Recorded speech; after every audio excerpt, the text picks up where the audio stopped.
Is it considered disrespectful to keep scoring in a game when you're already significantly ahead? France's 14-0 victory yesterday sparked this question for me. At what point does continuing to score become insensitive to the other team? And should teams hold back in such situations for the sake of sportsmanship? You also cannot deliberately not score either when it's obvious the opportunity is there. That would be just as insulting. Scoring goals itself isn't seen as disrespectful. In most competitions, goal difference is a tiebreaker. It is, however, seen as disrespectful to extensively celebrate your goals when it's very clear you're in zero danger to lose or tie the game. If they're competing at a professional level, then no. If it was a kids' game that didn't matter, sure, maybe have the kids ease up or something. But if people are getting paid to compete at a certain level and they are just that bad, there's no issue. Would be more disrespectful to stop trying or let the other team score. I would argue that it is far more disrespectful to take it easy on an opponent. That pity is reserved for children. As others have said, in a competitive environment, I'd strongly argue it's more disrespectful to them to stop trying your hardest. Assuming that this is football, France, by playing seriously until the end of the game, gave the maximal opportunity to the other team to score at least one goal, which would have been meaningful for them even if they lost the game. In last year's World Cup in Qatar, Brazil scored 6 goals against our team, but we were able to score one beautiful goal during the game, which I was happy to see. Stop scoring and you're throwing the game, which is far more disrespectful. As a former Pee-wee soccer coach, I can tell you that whenever my team took a commanding lead, I would pull our strongest players from the game and send in the weaker players. If we continued to score, then we would even play a man short. It's all about good sportsmanship. There were even times when the other team was short on players and I would lend them a few of mine. These lended players were volunteers only, and I gave them clear instructions to play their hardest for the other coach. Expecting the other team to stop trying because they're better than you sounds very disrespectful to me. 14-0 isn't even close to the record. I think it would be more disrespectful to not give a fair game and go lower on them. They show respect by still playing like against a strong opponent. I feel like it would be even more insulting to deliberately and obviously go easy on the losing side. It would feel more disrespectful to me as a player to witness their other team decrease their level of effort on purpose.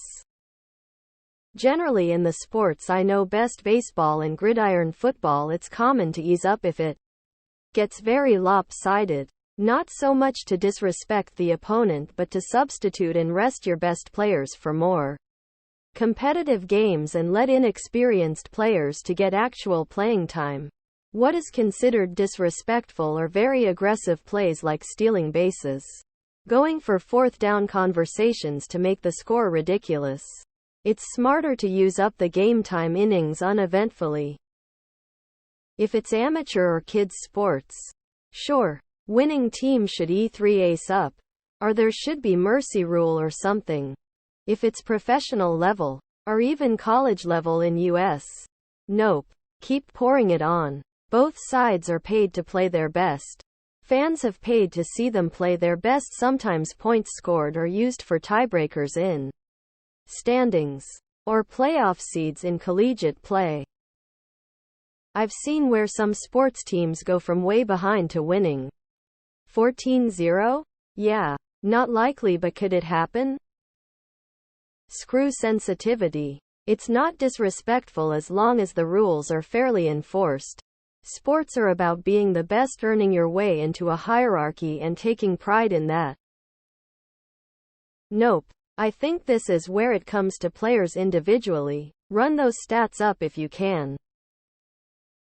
I think because their individual careers benefit from the team's success but also their own achievements, they should try and perform to the best of their abilities. No. If you score a legal point, you should get a point no matter how far behind the opposing team is.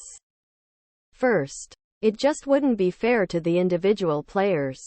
Individual statistics are actually fairly important for professional athletes.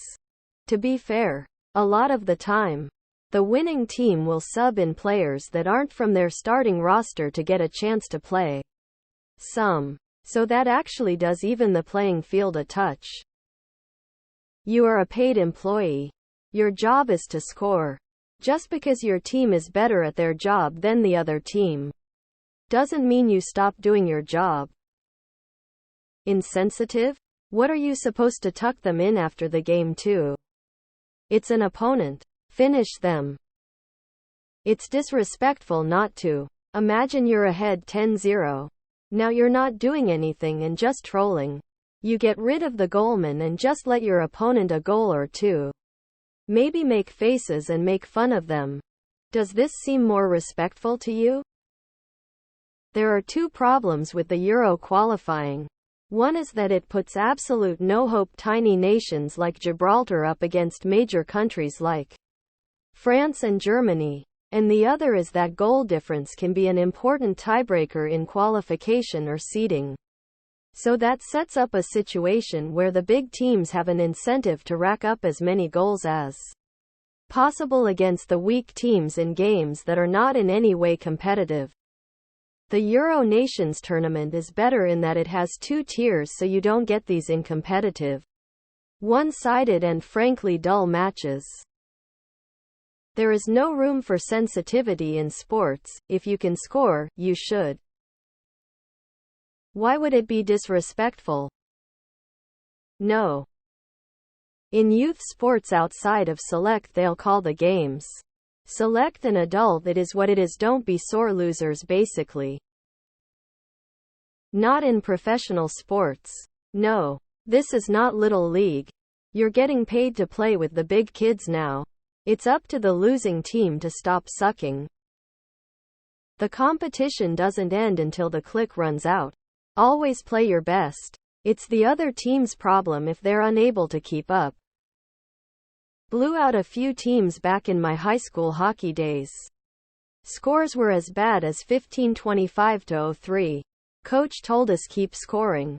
Explained that if we made it clear we aren't even trying anymore, that's far more disrespectful to the other team. But don't celebrate anymore. After a 4-5 point lead, there's no point in celebrations. That's just adding insult to injury.